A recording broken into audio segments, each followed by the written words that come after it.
Advisory Board of WIN. Mucho gusto, mi nombre es Edeillas, presidente de la Junta Asesora de WIN. Instrucciones para el seminario de hoy. Tenemos traducción simultánea. Si ven un globito, interpretation, pongan ahí para que ustedes escuchen el canal español. We have interpretation today. Those of you who want to listen to the English channel, press the world sign, interpretation, and then choose the English channel. Muy importante, interpretación, canal en español, very important, interpretation, English channel. Segundo punto, I hope that everybody is now doing and getting your right channel. Todo el mundo tiene ahora que escoger su canal de idioma preferido. Segundo punto, el chat lo vamos a usar para presentación y para notas, así que aprovechen y díganos de dónde vienen, de qué institución, para que todo el mundo se conozca. First, we're going to be using the chat for introductions and to make sure that everybody knows each other. So please write down where are you coming from, your institution, your country in that process. Para las preguntas a los panelistas, vamos a usar la función Q&A. For the questions and answers, please use the Q&A. I'm going to be monitoring both, but it's much easier if you write your questions on the Q&A side. Así que espero que ya todos tengan sus canales de interpretación. I hope that everybody has a channel for interpretation, and then I'm going to start using one single language. It's kind of difficult to use both languages. Así que vamos a empezar la conversación. Mucho gusto. De nuevo, mi nombre es Edeillas, presidente de la Junta Asesora de WIN, recientemente elegido por la Asamblea de WIN. Estuve con el Banco Mundial más de 23 años trabajando en los sectores de infraestructura, desarrollo sostenible, cambio climático. Me jubilé, me retiré hace unos 4 años y ahora asesoro de distintas organizaciones, sobre todo en el área de cambio climático, adaptación al cambio climático. Enseño en la Universidad de Georgetown. Estoy con el Instituto Brookings en Washington, D.C. y miembro de junta directiva de varias organizaciones no gubernamentales en el área de desarrollo sostenible. Un placer estar con ustedes en esta conversación del reporte Panorama Mundial de la Integridad del Agua, versión Latinoamérica. Como ustedes saben, para alcanzar el ODS 6 y lograr asegurar y expandir los servicios de agua y saneamiento a las poblaciones que no tienen acceso hoy, sobre todo con una complicada proyección de cambios climáticos e impactos. Es necesario aumentar por lo menos en 3 veces los niveles de inversión en el sector. Y el problema es que no hay suficiente dinero en los presupuestos gubernamentales para poder hacerle frente a este desafío tan enorme. Así que cada dólar, cada peso, cada unidad tiene que lograr invertirse con la mayor eficiencia y por eso se necesita una mejor gobernanza y gestión. Muy fácil decirlo, pero en la práctica eso no es tan sencillo. Y sobre todo porque uno de los factores importantes que no se habla mucho es el problema de la corrupción. Así que tenemos el gusto enorme de presentar hoy este reporte bianual del Water Integrity Global Outlook, el panorama mundial de la integridad en el agua, que no solo analiza el problema, sino es una guía que define y propone acciones de integridad para proteger las finanzas, para reducir la brecha de financiación, que continúa siendo uno de los problemas más graves de servicios en esa área. Y ahora, gracias al Banco Interamericano de Desarrollo, WIGO tiene una versión de Latinoamérica con casos especiales de Perú, de Ecuador, de Brasil, que examina los desafíos que enfrentan los proveedores de servicios en áreas periurbanas, el papel de las comunidades, los pequeños comités de agua y sus relaciones con los gobiernos locales, la regulación de las contrataciones, el problema de privatización, todo eso. Así que esto va a ser nuestra conversación en el día de hoy. Déjenme contarles un poquito de la agenda que tenemos hoy. Después de esta breve introducción, yo voy a hacer una presentación general sobre el tópico. Barbara Schreiner, directora ejecutiva de WIN, va a hacer una presentación del reporte global. Luego Mary Galvin y Kelly Acuña de WIN van a hacer la presentación del reporte de Latinoamérica. Luego escucharemos de Marcelo Bassani, especialista líder del agua del BID, con sus perspectivas desde el punto de vista de este importante banco para la región. Y luego vamos a tener un panel de discusión sobre las perspectivas desde distintos puntos de vista de investigadores, de comunidades, de organizaciones no gubernamentales, y saldremos de aquí en más o menos 90 minutos. Parte de mi trabajo como moderador es lograr que todo el mundo haga sus presentaciones a tiempo y justas en ese sentido. Déjenme presentarles un poco una primera visión global del tópico y luego le paso la palabra a Bárbara. Okay. Kelly, ¿logras ver bien la presentación? Bien, Eddie. Ok, muy bien. El monto total de construcción global de infraestructura, cuando uno lo calcula de aquí al 2030, puede llegar a más o menos 17 trillones y medio al año en ese sentido. Ahora, la iniciativa de transferencia en infraestructura calcula que más o menos a nivel global se pueden perder 6 trillones de dólares anuales por corrupción, malos manejos e ineficiencia. Ese es un nivel de pérdida significativa enorme que uno no se alcanza a imaginar que son 6 trillones de dólares en ese sentido. Ahora, si uno ve en los países en desarrollo, se van a necesitar más o menos 3 a 4 trillones anualmente de aquí al 2030 para cerrar la brecha de infraestructura, porque hay 1.200 millones de personas sin electricidad, 660 millones de personas sin acceso al agua potable segura, 1.000 millones de personas que no viven a 2 kilómetros de distancia de una carretera que funcione todo el año, y que estos de sectores de transporte, de energía, de agua y saneamiento todavía tienen unas brechas de servicio enormes, y no hay suficientes recursos en estos momentos desde el punto de vista del gobierno para lograr cerrar esa brecha, y la corrupción hace que todo ese proceso sea mucho más lento, más difícil, menos efectivo.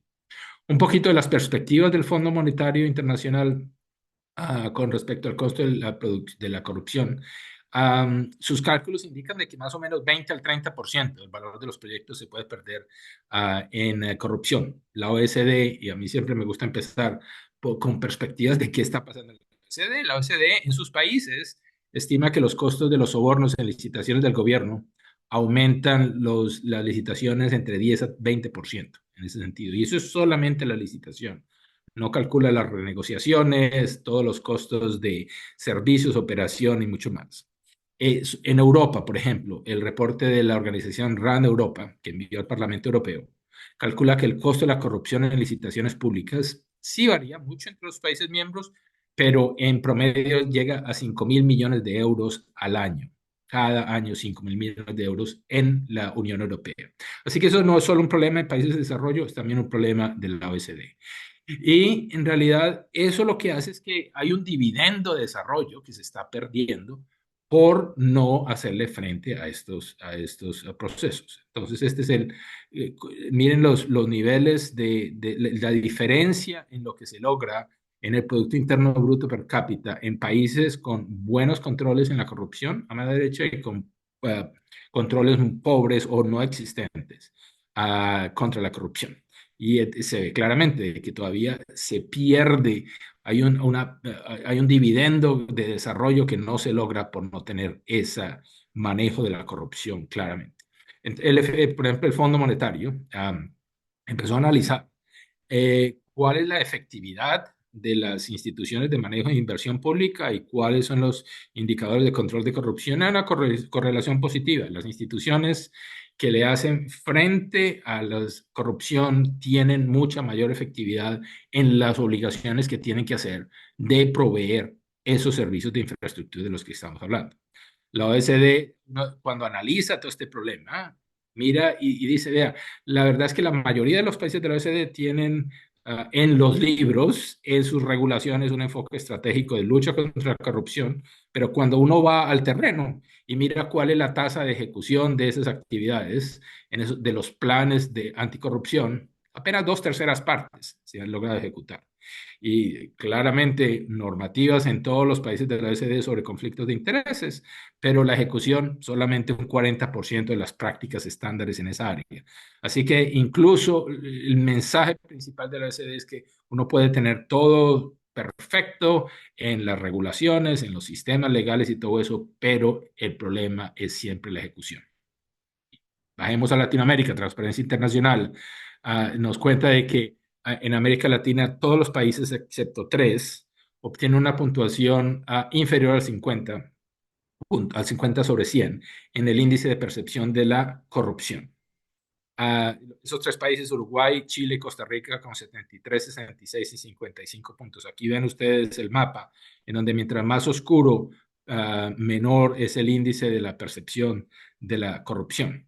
Y solo dos países, porque lo interesante es no solo en qué nivel están, sino cuál es la trayectoria. Solo dos países han aumentado ese índice en la última década, Guyana y República Dominicana. Del BID no voy a hablar mucho, unas perspectivas súper interesantes, un montón de trabajo muy interesante, Marcelo les contará sobre eso, en las tendencias de control de la corrupción. Y aquí pueden comparar América Latina en la izquierda contra los países en Asia y los países en Europa del Este. Hay muchísimo trabajo todavía por hacer en América Latina para lograr acceder a esos niveles que tiene Asia. Y Asia tiene unos niveles de inversión en la infraestructura muchísimo mayores de lo que se ve ahorita en América Latina. Quiero concluir con unas perspectivas del World Wide Fund, porque normalmente cuando hablamos de corrupción tendemos a ir nos enfocamos en las pérdidas y en las ineficiencias económicas, pero la corrupción también en infraestructura tiene unos impactos enormes en la conservación de biodiversidad.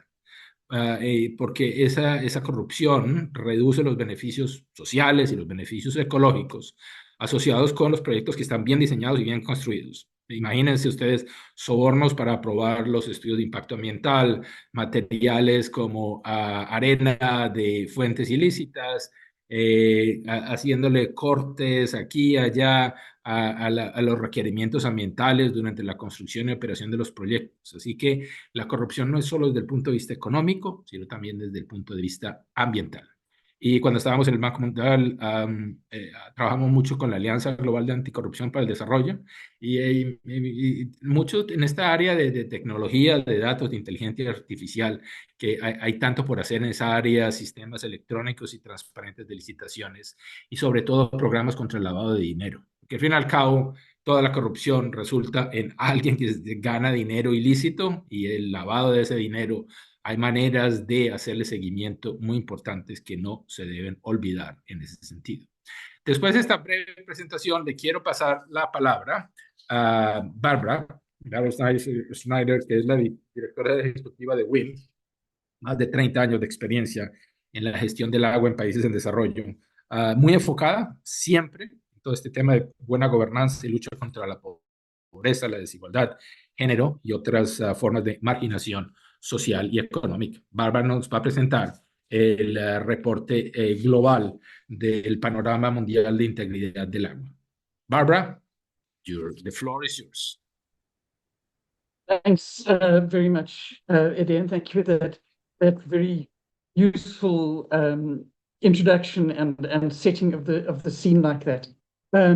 As Eddie said, I'm going to talk very briefly about the Water Integrity Global Outlook that is focused on finance before handing over to Mary and Kelly, who will talk about the report that is focused specifically on Latin America.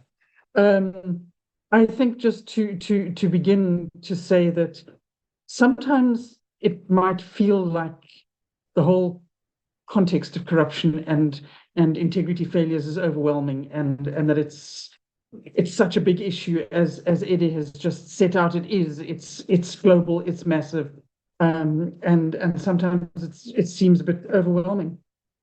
But I think that what we have tried to do in WIGO is look at it from a kind of more solution-oriented perspective and say that it is actually possible to do stuff. You don't have to solve the whole big picture in one go. There are things that you can take action on at all sorts of levels, at the institutional level, within the sector, recognizing that sectoral actions can actually be very powerful.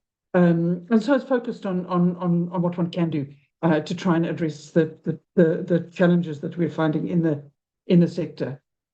Claire, are you going to be sharing my presentation, please? So as I said, I'm not seeing the presentation yet. There we go. Next slide, please. Thank you. So as I was saying, this report, and I'm giving you a snapshot because it's a 150-page report or something of that nature. So I'm just giving you the kind of the little soup song that hopefully is going to drive you all to sort of have this as your bedside reading and read it from cover to cover for the next couple of years. What we have done in this report is we have looked at the kind of integrity issues that jeopardize sector finance, that actually increase the funding gap that Eddie referred to, and that really compromise sustainability of the water and sanitation sector. And the report, as I said, very proactive, provides examples and recommendations for actions, whether they're actions by government, by utilities, by regulators, funders, by civil society organizations. So targeted recommendations for action. And those recommendations fall into three broad areas, and Mary will come back to this later, I think. The recommendations fall under improving public finance management, which is a very critical element of the work, enabling stakeholder engagement. Civil society can be your friend in trying to improve integrity. And then the issue of addressing the social norms and building a culture of integrity, and really shifting away from some of the drivers that are actually enabling corruption and integrity failures at the moment. Next slide, please. So we know that we as Eddie mentioned, we need to triple the investment in the sector globally.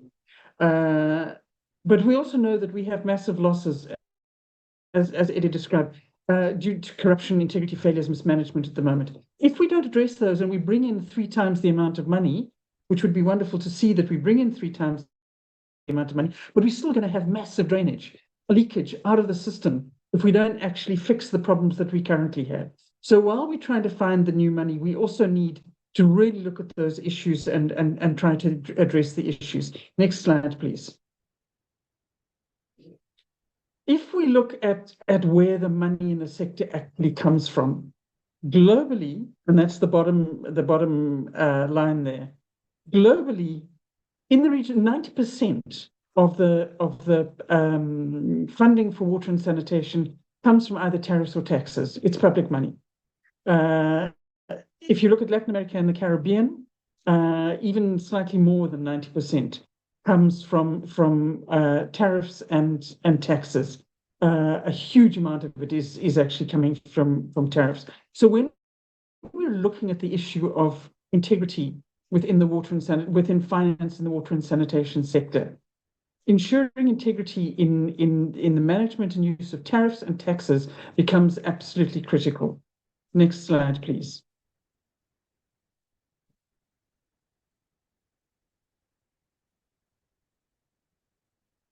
And I think if just for a moment, if we step back and we look at where the losses are, sometimes within the water sector we become very insular.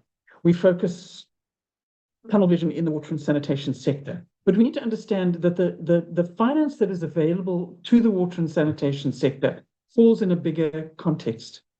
So the losses that we see through to developing country governments in particular, through international tax regimes, through illicit financial flows, limit the amount of money that is available for the provision of water and sanitation services and the management of water resources. So there's that big picture that where corruption profoundly affects the amount of water that is available. But there are then sector losses through mismanagement and corruption. Our research with the IDB in Latin America has shown up to around 26%, possibly more, because of course it's really difficult to actually get accurate figures on corruption. Everybody's trying to hide it as hard as they can. But there's also a challenge around the fact that within the sector, there's already a failure to spend the budgets that are there.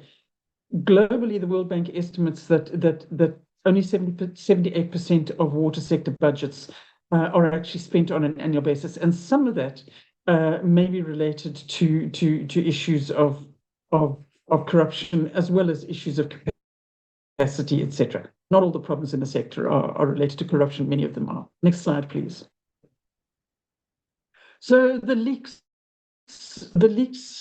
that we're seeing come across the entire cycle. It comes in with the planning, and I'm not going to go into massive detail here because I'm going to run out of time, but it comes in right from the beginning where you're planning and allocating the money. There are corruption and integrity challenges in terms of bringing in the money, whether it's in the tariff collection, etc.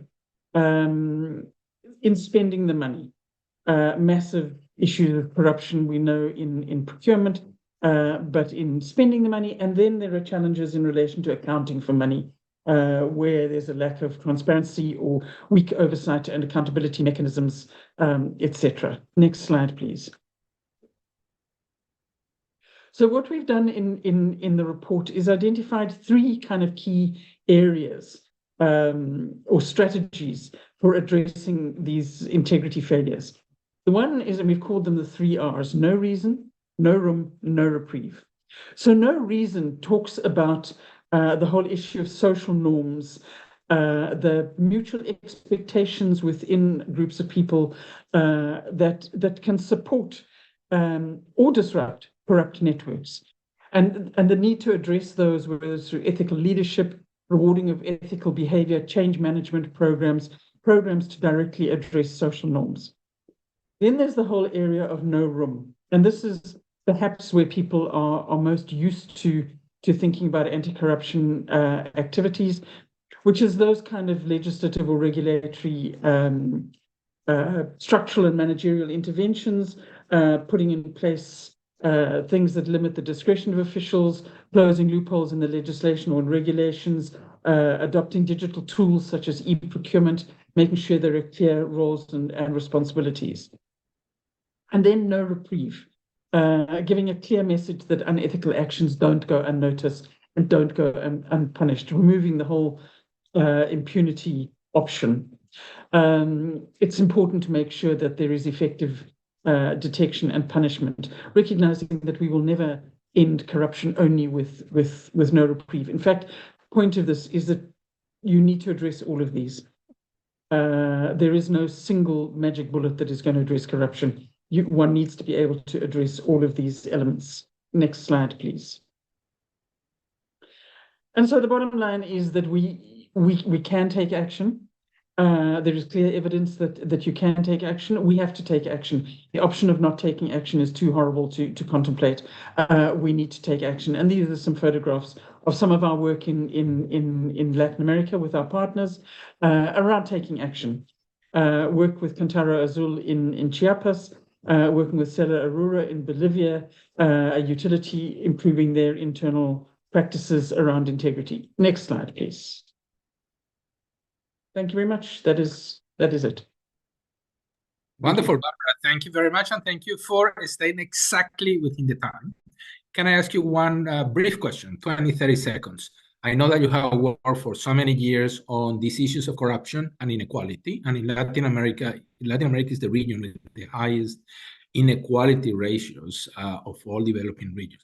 Can you say a few words about that and what you have seen recently and the kind of work that you do? 30 seconds. Wow.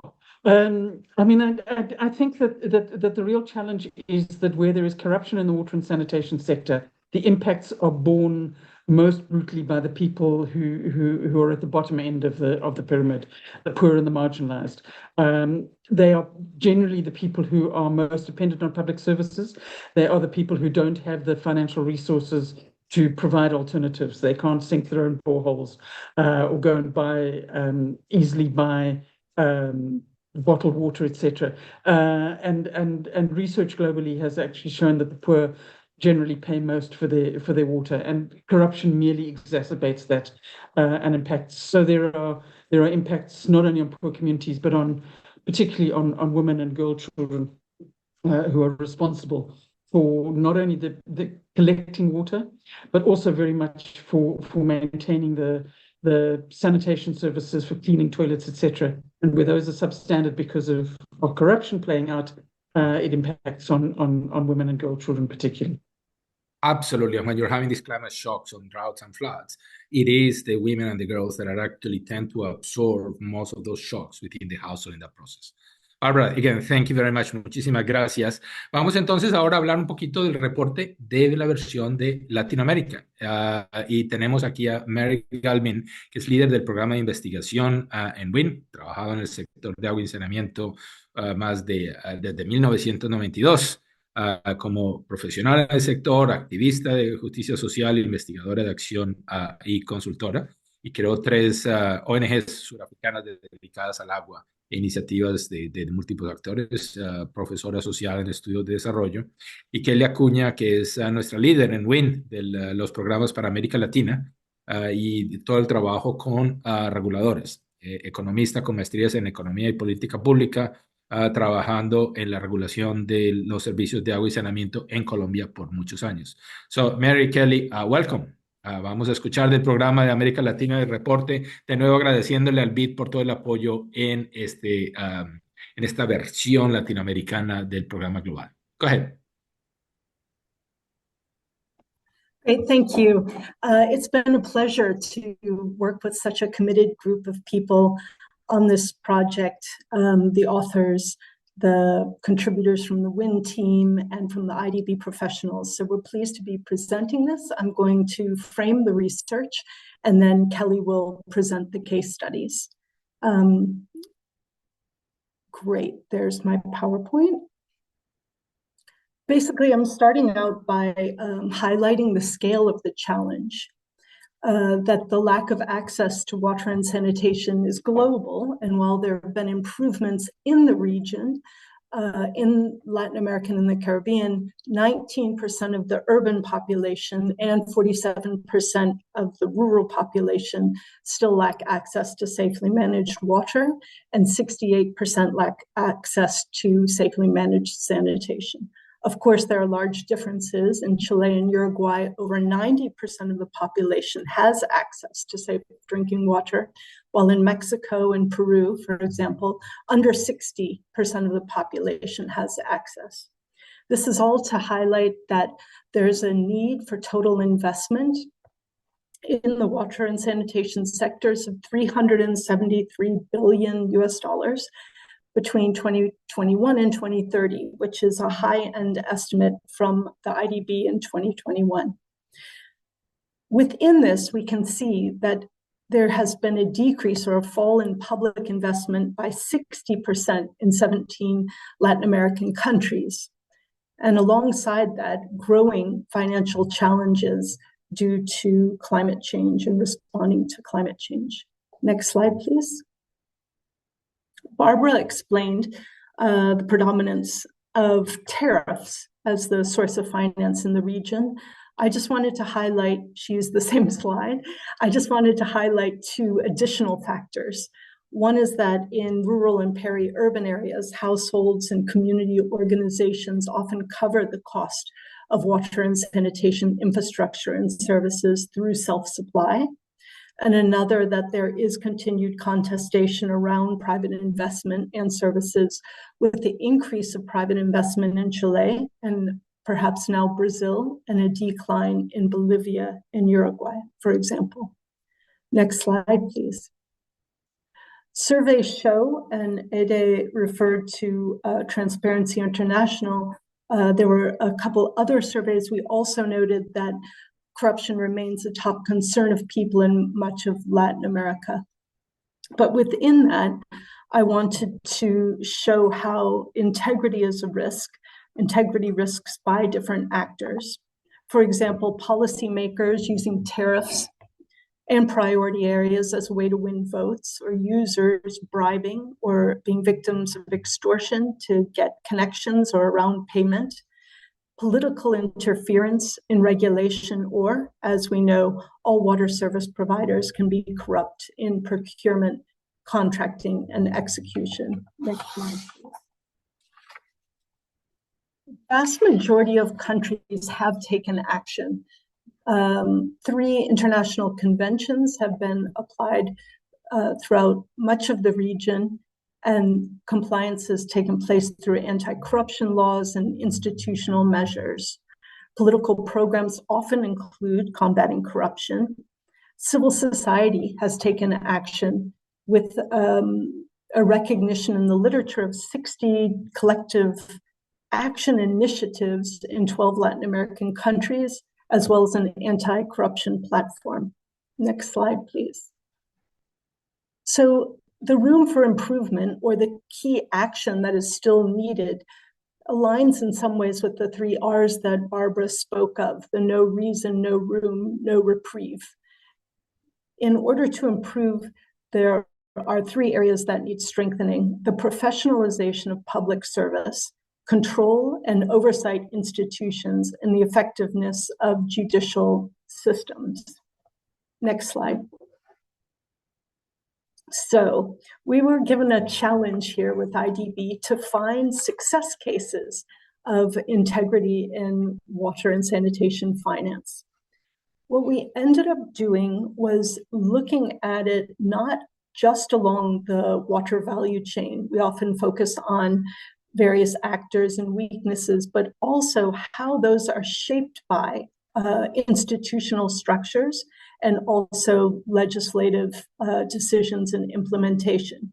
So if you look at the top of the diagram, we started in Peru with a micro case of free drinking water. Then in Ecuador, we were looking at sort of a meso level case of institutional or organizational dynamics, and in Brazil at the legal political framework. And these are the cases that Kelly will now take us through. Over to you, Kelly. Thank you, Mary. Next slide, please. So for the case studies that follow, I will provide brief background and then the research findings around the identified integrity failures, responses, and case-specific lessons learned for integrity. The first case study here deals with building integrity at the utility level in Lima, Peru. A brief context: so during the COVID-19 pandemic, the Peruvian government funded CEDAPAL to provide free water deliveries by tanker trucks to informal settlements. This beneficiated inhabitants of Lima, but at the same time opened new spaces for corruption that ended up affecting the proper use of public finance. Almost a year after CEDAPAL started the program, the utility realized that several integrity failures were happening. They saw route diversion of tanker trucks to sell the free water to, for example, private swimming pool owners. They also identified falsified signatures on water delivery forms, as well as falsified weighting to overclaim the loading capacity of trucks. And they encountered illegal charging of residents for free water by certain settlement leaders. Next slide. As a response, CEDAPAL's integrity team proposed and applied multiple actions to detect and mitigate these acts of corruption.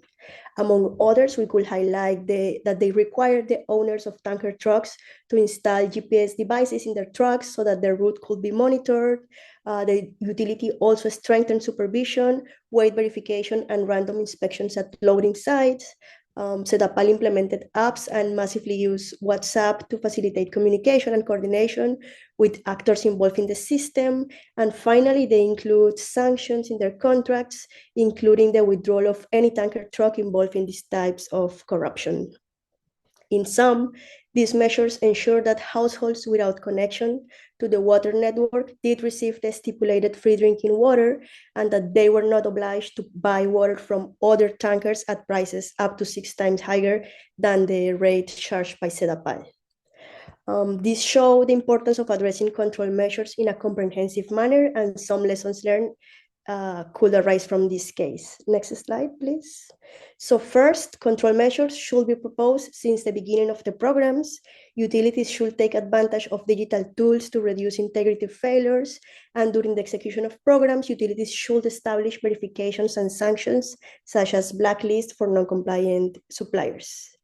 On top of that, utilities should make financing more transparent in emerging contexts where conventional bidding processes are not being used, and internal measures can be added with utilities linking with stakeholders that carry out anti-corruption control actions. A special thanks for the research made by Anaylsis for Peru. Next slide, please. For the second case study, we focus on the provision of water and sanitation services by municipalities in alliance with community organizations in Ecuador, where the legal framework decentralized service provision. This case was conducted by Paul, that is also here with us today. So in the rural areas of Ecuador, there are 7,000 or more community water organizations, known as OXAs, that constitutes the main model through which rural communities access water. OXAs receive most of their funds from tariffs and only occasionally receive additional resources through grants and in-kind contributions. OXAs lack other mechanisms to access financial resources and cannot manage public funds or access public loans. Municipalities, at the same time, heavily depend on limited financial transfers from the national government and have not enough resources to maintain and expand their services. In this institutional setup, it is possible to identify several integrity risks, both at the municipality and community system level. In the municipalities, some predominant factors are weak planning and limited resources and capacity. Also, there is high level of discretion in public procurement processes and contracts, poor water project oversight, and risk of favoritism in project prioritization. At the same time, many OXAs operate informally with limited accountability to enforcement entities and to their customers. Informality then creates conditions for non-compliance with labor rights and lack of transparency in the use of resources that are sometimes used for projects unrelated to the operation of the system. There is also, we argued, some reluctance to formalize, as OXAs fear to provide information and fear the cost of formalization because of several factors such as lack of understanding of the role of regulation and distrust in municipalities. Next, please. So in this very complex setup, it was possible to identify a success story in promoting integrity in the case of CENAGRAP, a public community alliance operating since 2002 in the Canton Cañar in Ecuador. CENAGRAP has strengthened the organization and operational capacity of community system, reduced the cost of material and services, and promote the protection of water catchment areas. Part of CENAGRAP's success lies in the sustained interest of the municipality of Cañar in the water and sanitation sector, in its interaction with indigenous communities and community systems, and in the sustained coverage by the municipality of more than 60% of CENAGRAP's budget. However, we also saw that this is a very particular experience, and public community alliances in the rest of the country are less institutionalized. Some factors that restrict sustained public community partnerships are the limited operationalization of the legal mandate of the state to support OXAs, as well as financial and technical resource constraints. Adding to that, commercial interest from municipalities and their companies in expanding their customer base can come at the expenses of OXA's growth. Next slide, please.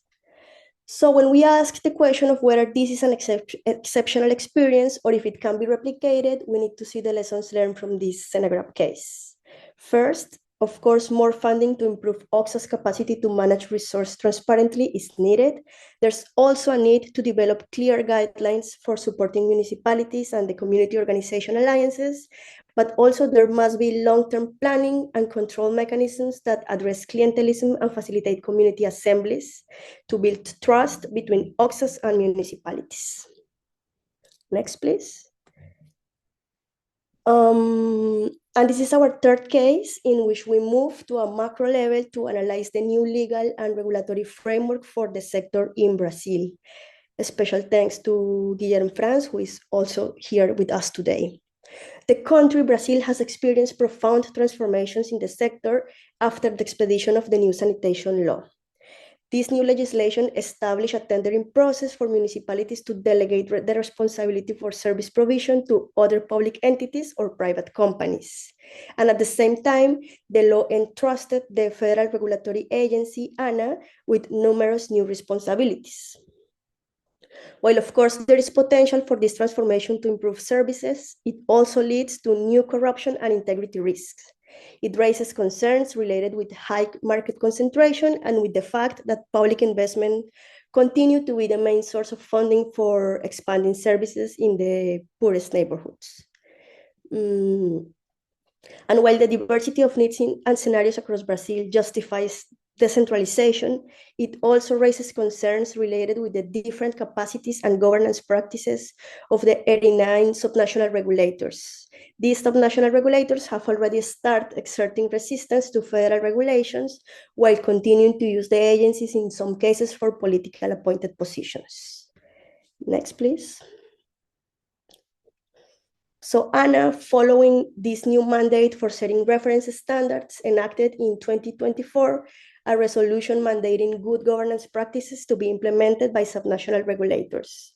Among them, it includes conflict of interest regulation, requirements for open data plans, and increased civil society participation. ANA also instituted this year the Pro Saneamiento program, which increased annual assessment as well as technical assistance and incentives for subnational regulators to adhere to ANA standards. ANA Integra program and ANA's Integrity Management Unit further support these efforts by setting the example of regulating with integrity. And from this case, we can also see how important the role of regulation is in a changing landscape, and several lessons learned can be pulled. Next. So communication and consultation are essential to reduce resistance to federal regulation, and strong governance of subnational regulators, as well as better funding and competent staff, can minimize corruption and political interference. The changes are still new in Brazil, but as private companies increasingly take over water and sanitation services, there is a challenge to maintain or improve levels of transparency and to increase independent oversight for critically assessing ANA's new influence and the overall impact of the 2020 sanitation law. Thank you. Back to you, Mary. Thank you. So now we've heard about the cases, and now we're going to build back up again to generalizing about some of the general conclusions. Jan Hendricks is also here in the room, who helped or did draw all of this together into the report that we have here. In terms of conclusions, we started with, next slide, please. Thanks. Being proactive. Integrity risks exist within any political, institutional, or social context, and can also adapt to changes in these contexts. So there are 6 things here that we've noted, including focusing on local level risks related to distribution, allocation, and spending of national and state investment funds, controls on corruption in the private sector, especially where the state lacks capacity, maintaining and protecting civic spaces, and then 2 with regulation, 1, ensuring financial independence of regulators and ensuring an aligned, clear regulatory framework across levels of government. And then finally, buffering public finance management against external impacts. Next slide, please. So the multi-level and multi-actor nature of corruption makes it a complex challenge. We need an integrated strategy that's tailor-made, including all of these levels. And we've put forward recommendations in WIGO and WIGO LA at a general level as a basis. So I'm going to do a quick run through of these recommendations in 3 areas of action listed here and mentioned by Barbara. And I expect we'll want to unpack these in the Q&A and that they'll pique your interest to read the report. Next slide.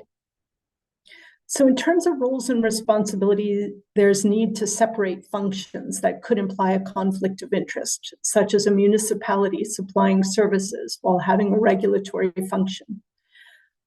Setting conditions for service providers to access public funds, such as anti-corruption measures. And then there are a range of important practices that need to be encouraged, whether that's using international systems and standards for integrity and governance, ensuring financial transparency, incorporating monitoring systems and protecting whistleblowers, taking steps to improve integrity in procurement, including open contracting and e-procurement, and blacklisting corrupt companies. That there's also a new consideration in instituting integrity safeguards in disaster management. So WIGO LA touches on these and shows how this applies to the region, but it also, the broader WIGO global document goes into more detail on these as well. Next slide, please. So one of the things that Jan and his co-authors emphasized was the need to strengthen training of all sector actors and to make sure that integrity is integrated in that training.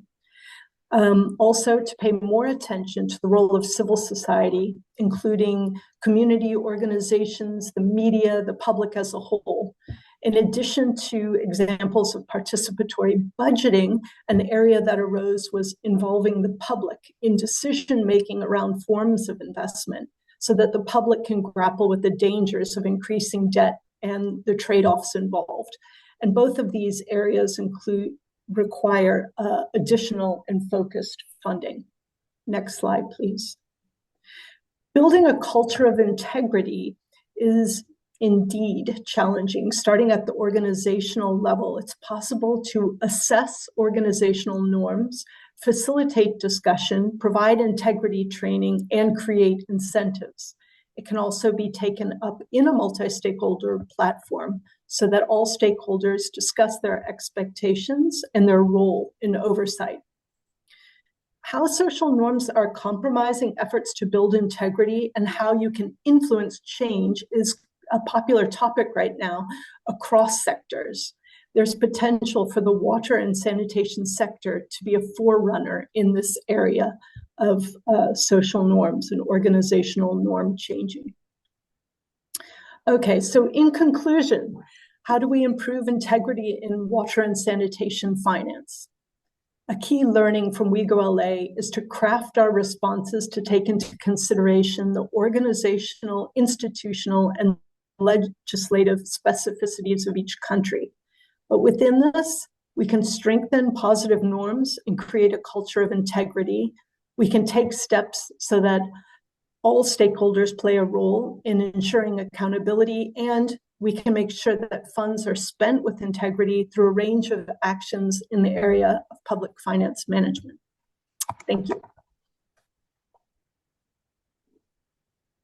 Wonderful. Thank you, Mary and Kelly, for that presentation. I have 3 questions from the public that maybe you can give brief reactions to. And you choose who answers which question. So first one from Madhav Shrestha. Mary, you mentioned the important segments of the population that are self-supplied, that are outside the formula. At the same time, in many countries, in many communities, there's a perception that water should be free. And therefore, there's this contradiction altogether that in a way, corruption, as Kelly was describing in the Peru case, actually makes people pay more. Any reflections on the perception that water should be free and the corruption and self-service and that contradiction in that process? Second, this is potentially more for Kelly. In many of the cases, there were either regulations that didn't think about corruption, or there were services that were provided without regulation. And there's lots of learning and improvement in that direction. What's the role in really dealing with corruption from the regulatory perspective? Is it common that what you see in Latin America, the regulatory systems really deal with corruption from the beginning? Or what is your sense of what is happening on the regulatory side? And then the third question is a little bit difficult because there are many processes to improve governance. For example, in Peru, okay, there is a different system to provide water to low-income communities, improvement in governance, but not every governance reform leads to less corruption. What are your thoughts on how to bring those two together from the beginning? So I'll let you choose. We'll go first to Mary, pick whatever you want, and then Kelly picks any questions you want, and then we move to the next section. Go ahead.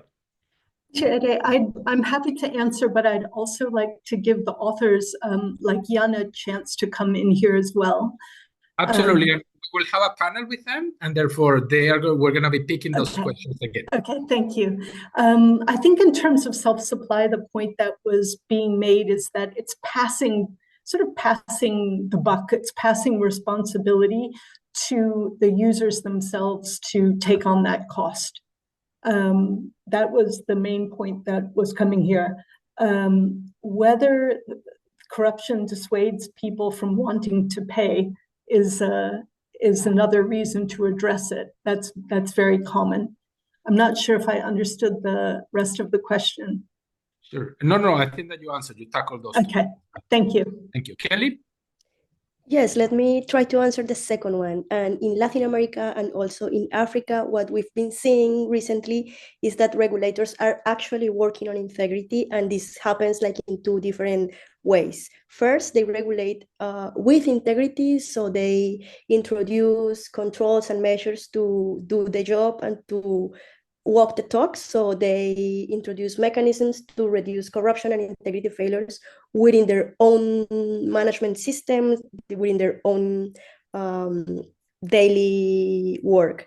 But they also lead regulation in the whole water and sanitation sector, increasing monitoring, increasing reporting on those data, and asking regulated entities to include controls and sanctions on corruption and integrity failures. So there is a space, and that was seen through the case in Brazil, but we have also been seeing it in other countries in Latin America and in Africa. Thank you so much, Mary and Kelly. Muchísimas gracias por esas respuestas. Y ahorita vamos a pasar a Marcelo Bassani, del Banco Interamericano de Desarrollo. De nuevo, agradeciéndole mucho al banco por el apoyo en esta preparación de la versión latinoamericana del reporte. Marcelo es especialista líder en el sector del agua en la oficina de México, donde lidera la preparación y apoyo a la implementación de proyectos en los sectores de agua, saneamiento y residuos sólidos. Y un apasionado de las iniciativas regionales de innovación e integridad en el sector. Marcelo, tus reacciones al reporte, perspectivas desde el punto de vista del banco. Gracias, Eri.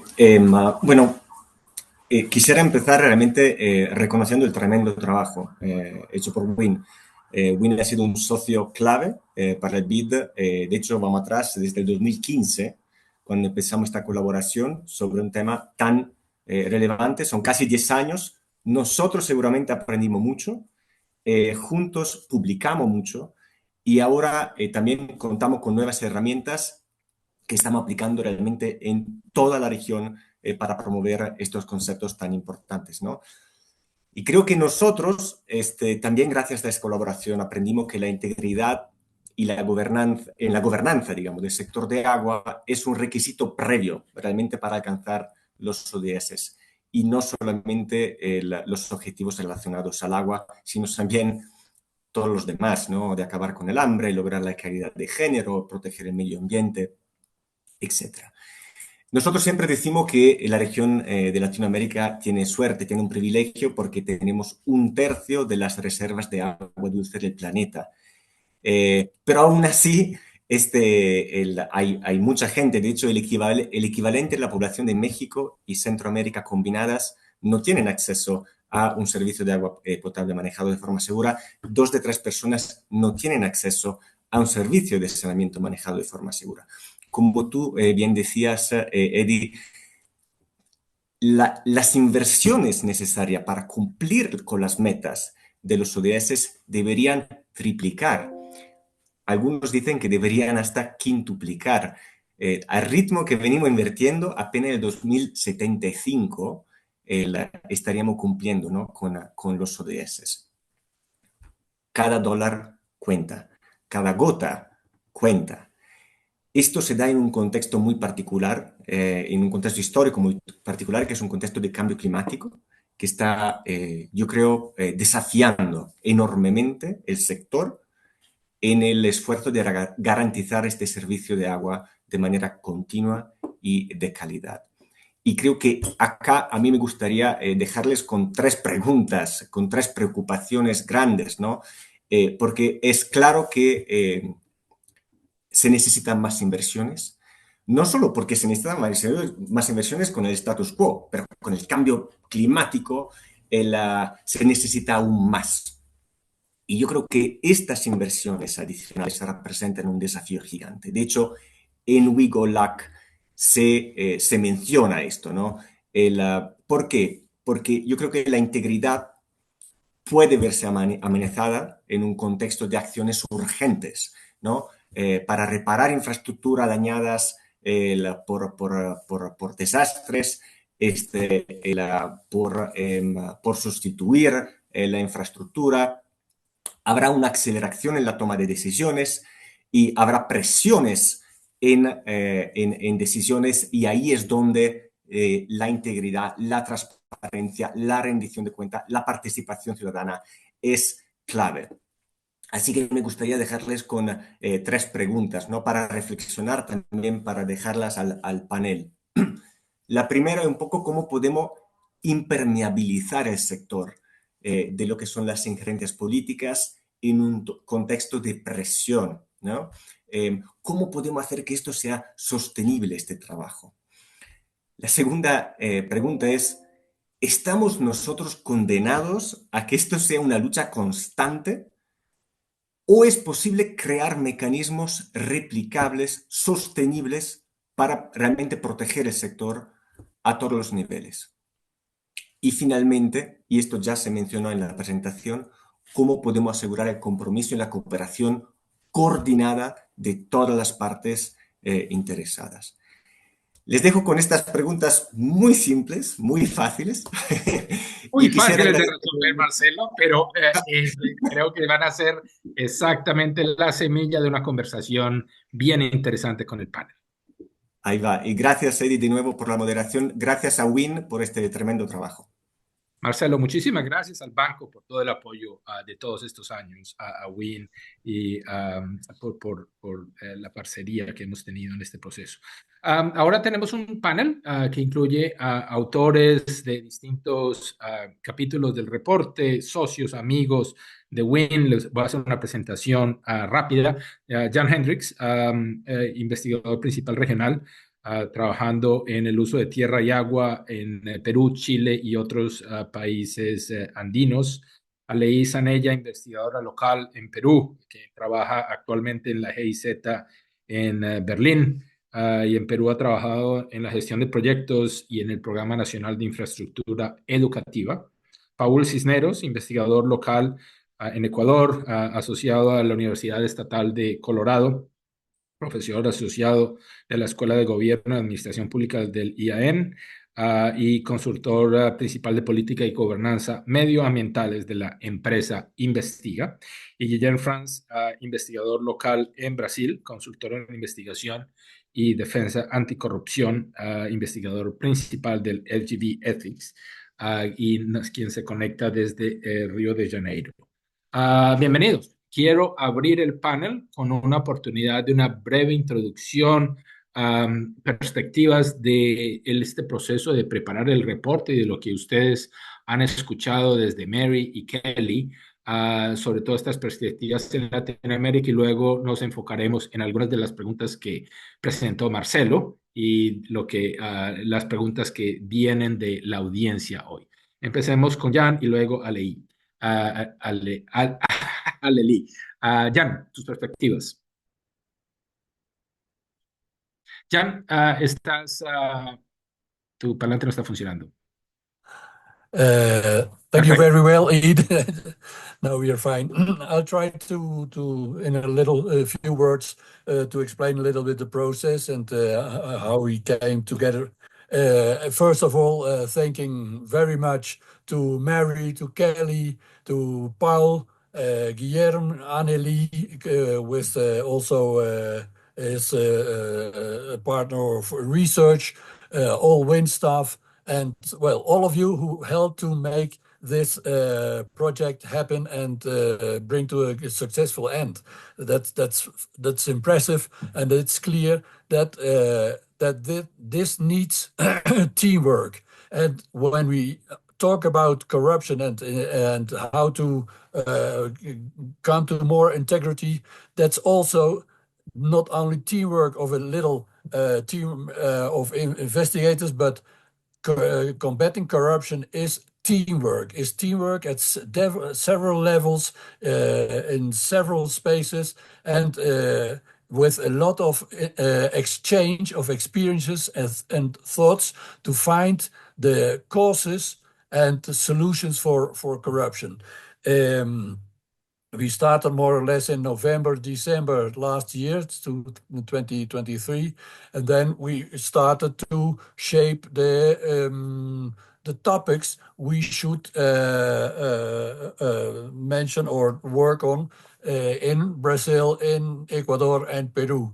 And Mary, she showed the different levels of investigation, where the Peru investigation was very local. The Ecuador investigation was more was a kind of institutional, organizational investigation, and the Brazil investigation had more a political level, and the complex relations between politicians, service providers, regulators, etc., etc. All these three levels don't have a direct relation between them. It's each investigation is a standalone, well, you can say standalone investigation, but it provided getting together these three investigations. It gave us the conviction and the clear or clearness about how in how many levels in a certain system or in a certain project, etc., on water and sanitation, how corruption and lack of integrity can interact and penetrate in all of these levels. It's like almost thinking about a tree, that a system or a project is a tree, and there's a lot of branches where there are a lot of low-hanging rotten fruit or toxic fruit you have to clear, and it's not only one fruit you have to clear. You have to clear that tree at a lot of levels and in a lot of moments. That's the only way for having an integrated successful intervention on combating corruption. Excellent. Super interesting in that process. I want to come back to you Yes, on okay. how to make replicable solutions, how to build these pilots into replication. We'll be right back with you.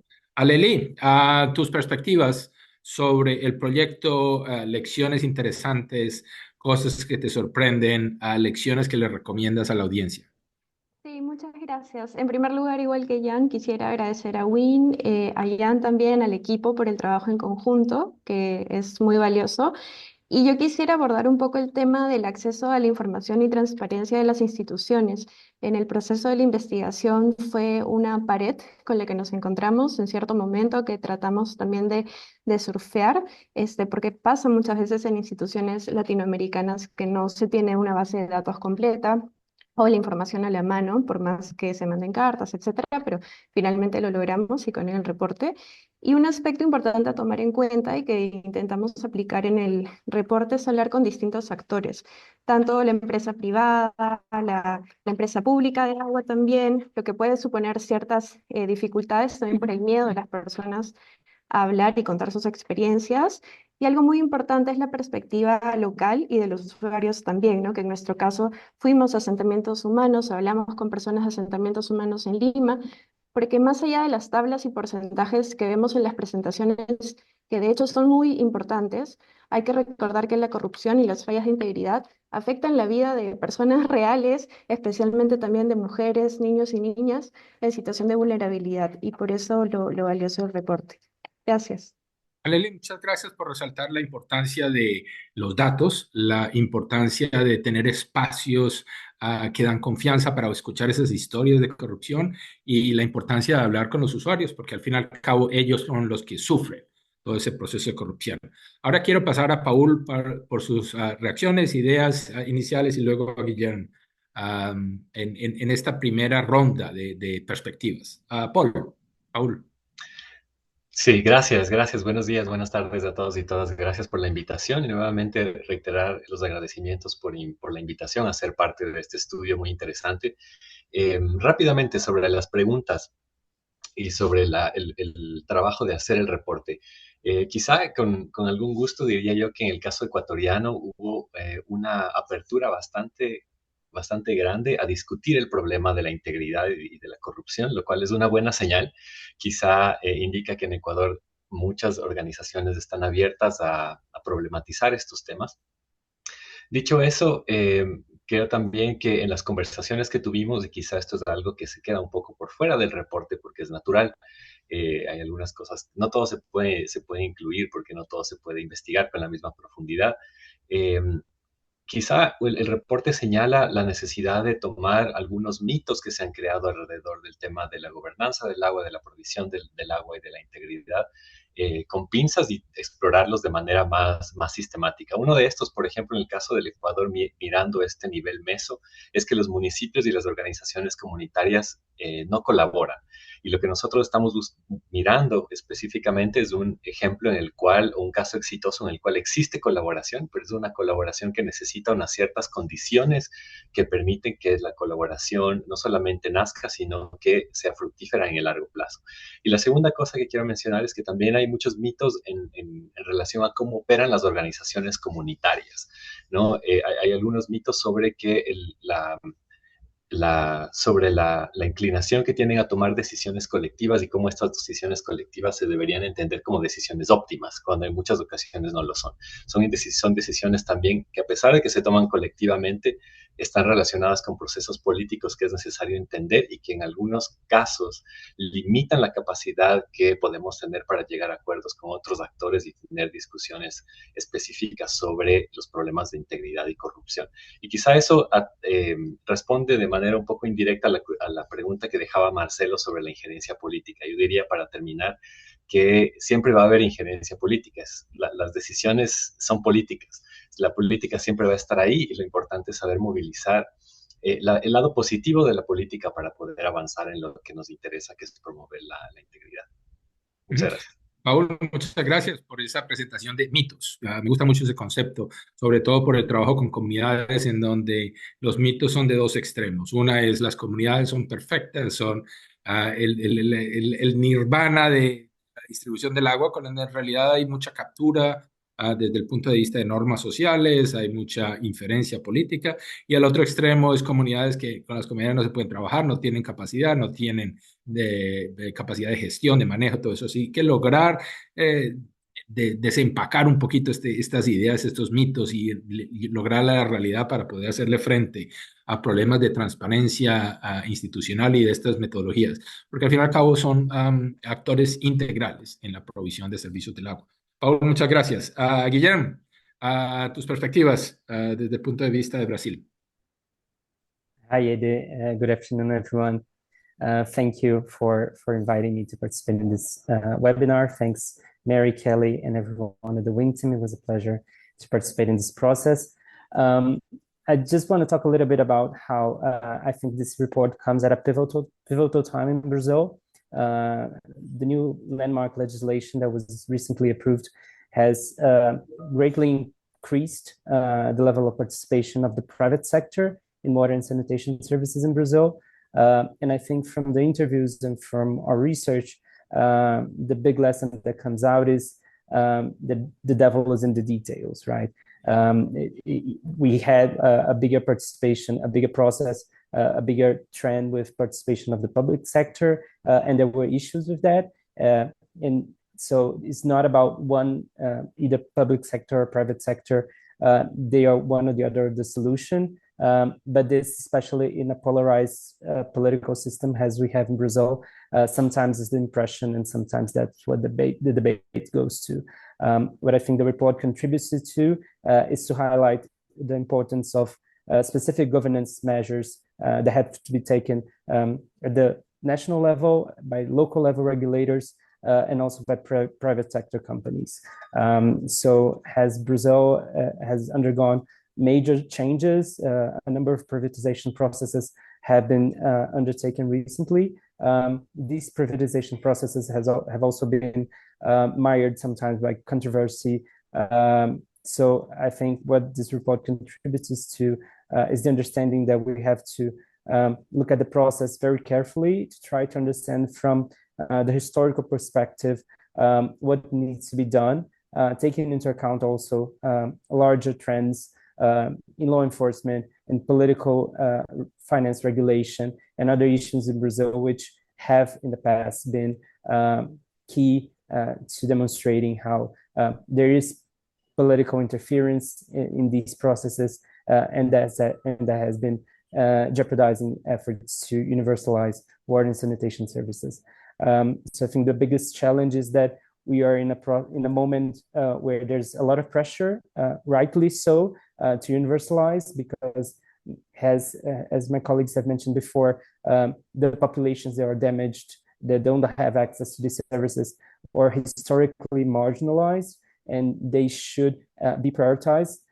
So there's a lot of pressure to make quick changes and evolve quickly, and that is because these changes are long overdue. So the pressure is on, but at the same time, this is a fairly new process. The law is 5 years old. The regulators are still getting used to the process. The private sector companies are taking over slowly, and there's a lot to be learned from this process. So I think the challenge is to how do we deal with these correctly, dealing with these overdue pressures and priorities that need to be taken care of, but also taking into account the institutional learning that has to take place. While in the meantime, there are big trends in terms of decreased law enforcement, in terms of anti-corruption work, disinvestment into compliance programs in private sector companies. So it's a big challenge, but I think this report contributes to increasing the understanding and raising awareness about the need of further studies and a better understanding of these processes. Guilherme, thank you very much for highlighting another myth, if I could say, which is once you do the regulation, it is perfect, you just move to implementation. It is a learning process, and it's one that has a lot of pressure in making that learning even more difficult. I want to come back with a couple of questions on that, but I want to then do a second round. Jan, you were talking a lot about the different fruits and different branches of the tree that need to be fixed. We have an excellent overview of 3 practical examples, but let's go back to Marcelo's question. How to scale up these good solutions? What are your thoughts on finding mechanisms so that all of Latin America catches up with these, if I can say, islands of excellence, of islands of learning? Any thoughts on that? Sorry, you're muted. Sorry about that. Once again, about that tree, where at different levels there are tasty fruits and also toxic fruits. When we see the international conventions, the United Nations Convention on Corruption, the Inter-American Convention on Corruption, etc., they at least officially, they are officially they are accepted by the government at the central levels, at least at a certain at the level of certain institutions, regulators, etc. But we see what we saw in this study, in this research, is that it's quite difficult to trickle down the good examples and the commitment with those international conventions trickling down to the more local levels. You can say that it's petty corruption at the local level, and that the huge corruption is at the central government level. We don't know what's the most important and where the most money is lost in these several levels of where corruption can be committed. But I'm convinced that we should make efforts, big efforts, to get not these international conventions in itself, because they are quite complex, but simplified forms of control and conventions. Get them to the local levels and to articulate them, to relay them with the intermediate and the national levels. And there are several what in WIN we call champions of integrity. I think the champions of integrity, like for example the CENAGRAP in Ecuador, had a lot of problems of how to be replicated in other places. But we should not, let's say, we should have to do a lot of efforts to understand why some champions of integrity have problems to get to the other stakeholders, but we have to do that. That's the only way, I think, that we can have national and international perspectives at all levels for combating corruption and have more integrity, trickling down the good examples. That's my message. Absolutely. Thank you so much. And I think that WIN's role in that process is fundamental. Aleli, quería continuar la conversación de lo importante que es combinar el análisis cuantitativo, datos y tablas, con el análisis cualitativo. Cuando hiciste estos trabajos con las comunidades, con los asentamientos de bajos ingresos en Perú, esas historias, ¿qué te sorprendió de esas historias? ¿Qué sorpresas aparecieron del área cualitativa de esas conversaciones? Y segundo, de nuevo, la pregunta de Marcelo, ¿cómo piensas que esas lecciones que CEDAPAL aprendió y que seguramente con las comunidades en el trabajo, cómo pasarlas a otros países o cómo lograr que sean, que se extiendan en todas las comunidades en Perú? Esa idea de escala, de lograr esas transformaciones a escala, ¿qué perspectivas tienes?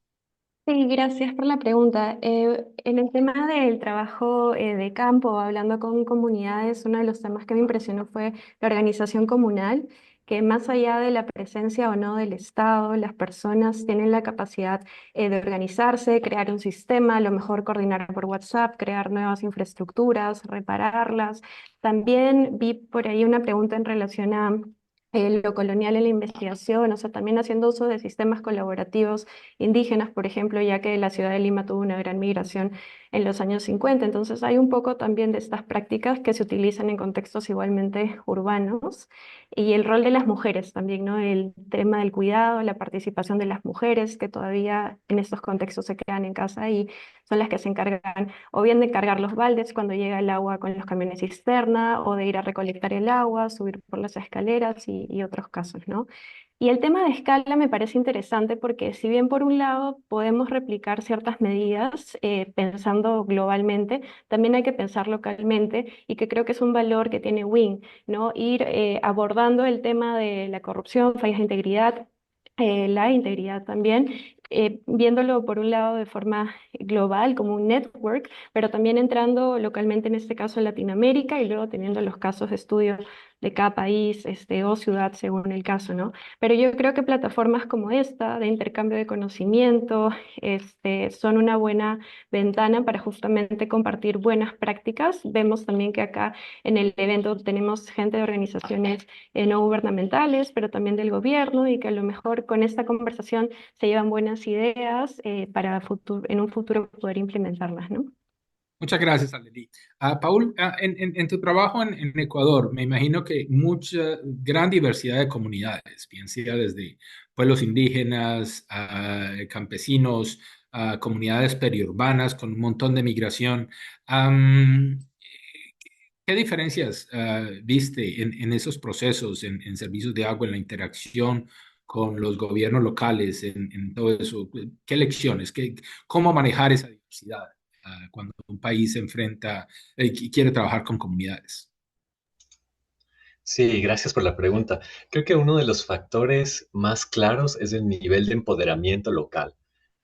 Yo observé una diferencia bastante grande, no solamente en ese trabajo, sino en trabajos pasados también, entre el nivel de empoderamiento en muchas comunidades indígenas, no en todas, pero en muchas de ellas, versus poblaciones que están en zonas periféricas de grandes ciudades, por ejemplo, que son poblaciones no tan consolidadas, con inmigración reciente.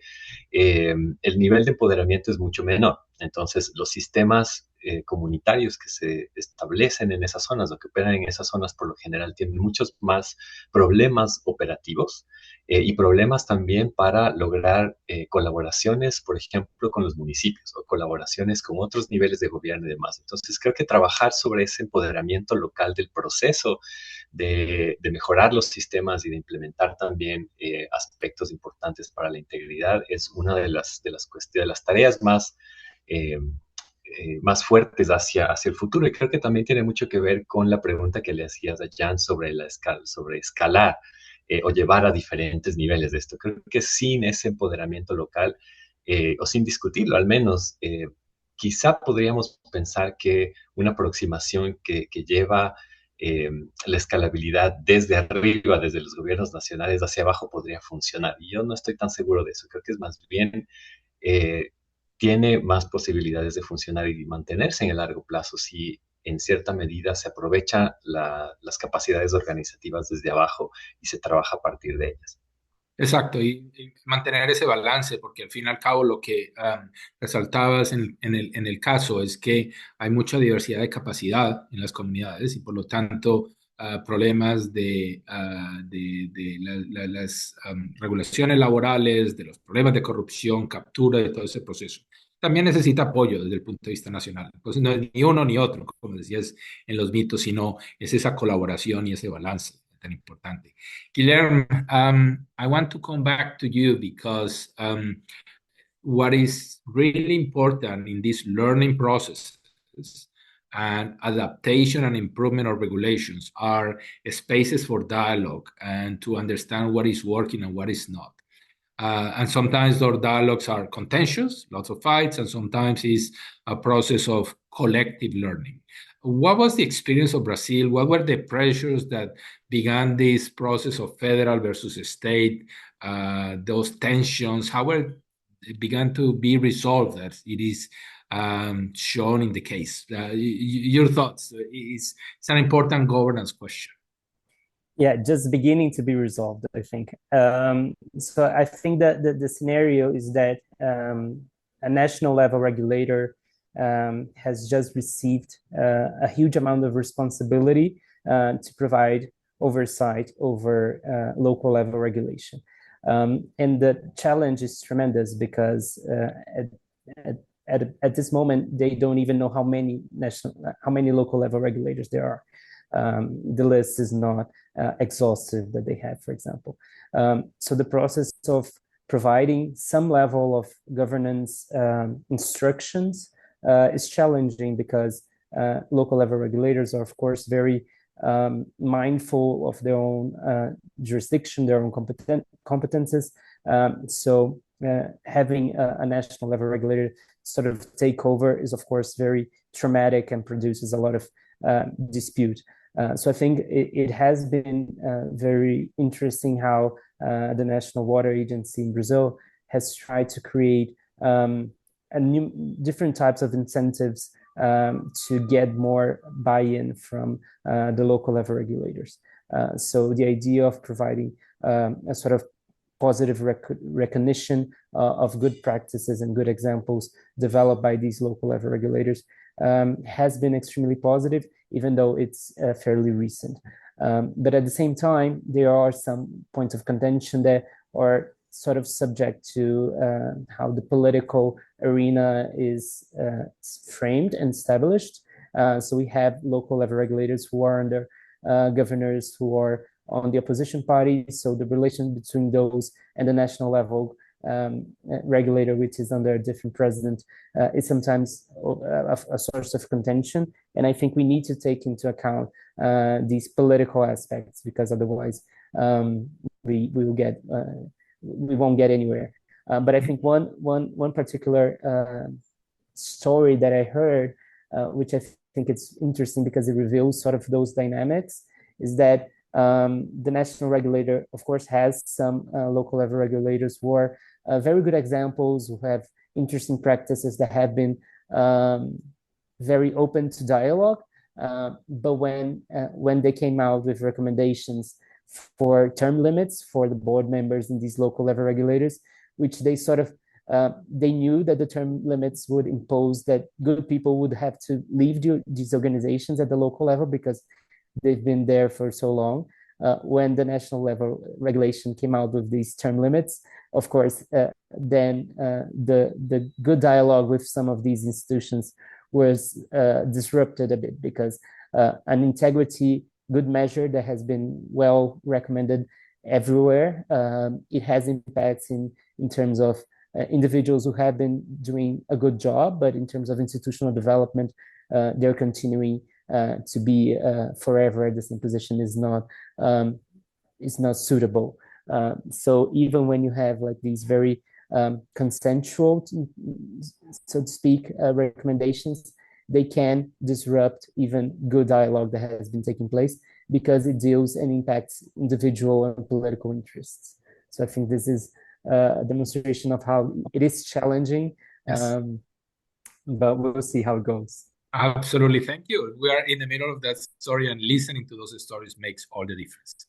Ahora quiero darle el espacio a Kelly, a Mary, a Bárbara, quienes han estado muy activas en el chat. Muchas gracias por responder las preguntas que hay ahí, para últimas reflexiones antes de concluir nuestra conversación. No sin antes un agradecimiento a nuestro panel por sus perspectivas, a Jan, a Lely, Paul y Jeremy. Kelly, reflexiones finales.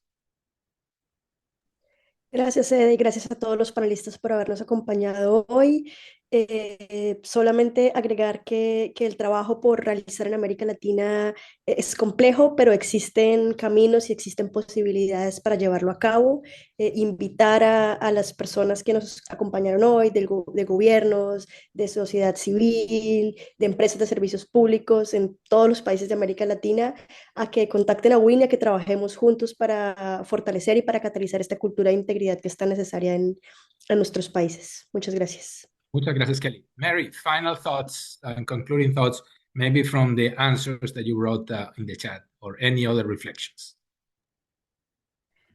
I think my last little bit would be to say that we need to have generalizations so that we can take action, but that it's really, really important to continue to look at the local textured sort of complexities and messiness of the different places where we work, that all too often the overall messages become toothless when we've overlooked the actual setting and context of how they arise.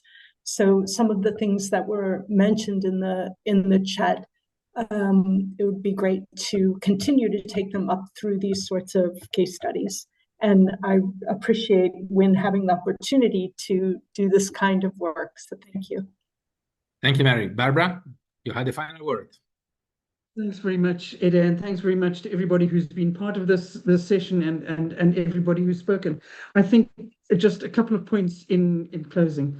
I think that if we can strengthen South-South learning, it would be incredibly important. I think there is a huge opportunity for countries not only within Latin America, but across the global South, to learn from each other in terms of what has worked and has worked in similar contexts, rather than what we sometimes try and do, which is importing the the lessons from the North, which is very often a very different context. And I think that South-South learning could be very important. Within that, I think we do need to understand the context that one is working in, and understand what are the challenges that you're trying to address in that particular context, because they are different in different contexts. The other thing that I want to say is that this fight for integrity, because let's make it the positive thing about building integrity, is everybody's business. It's not that it's the job of the regulator, or it's the job of management and utility, or it's the job of the integrity unit. It's all of us who work in the water sector. It's all of our work in all of our daily business, and we need to pick it up like that and take it forward. So on that note, Eddie, over to you. And yes, thank you very much to everybody. Una nota de agradecimiento a todos, a los panelistas, a Mary, a Kelly por su presentación, a Bárbara por el trabajo magnífico que hace WIN y a toda la audiencia. Como dijo Kelly, a reguladores, a empresas del sector público, del sector privado, organizaciones no gubernamentales, expertos del sector. Como dijo Bárbara, este es un trabajo de todos. Eso no se puede, este problema de integridad, transparencia, corrupción no es algo que lo pueda resolver una sola segmento de la población, una sola agencia, sino que es trabajo de todos. Y al fin y al cabo, la misión de WIN es lograr conectar a todos ustedes y lograr extraer esas lecciones tan importantes que se logran a nivel local para que se puedan reproducir, adaptar, modificar y mejorar en otras circunstancias, en otros países, a través no solo de América Latina, sino de otras regiones. Muchísimas gracias a todos por acompañarnos. Felicitaciones al equipo por este reporte y de nuevo un agradecimiento al Banco Interamericano de Desarrollo por todo el apoyo. Muchísimas gracias, que tengan buen día.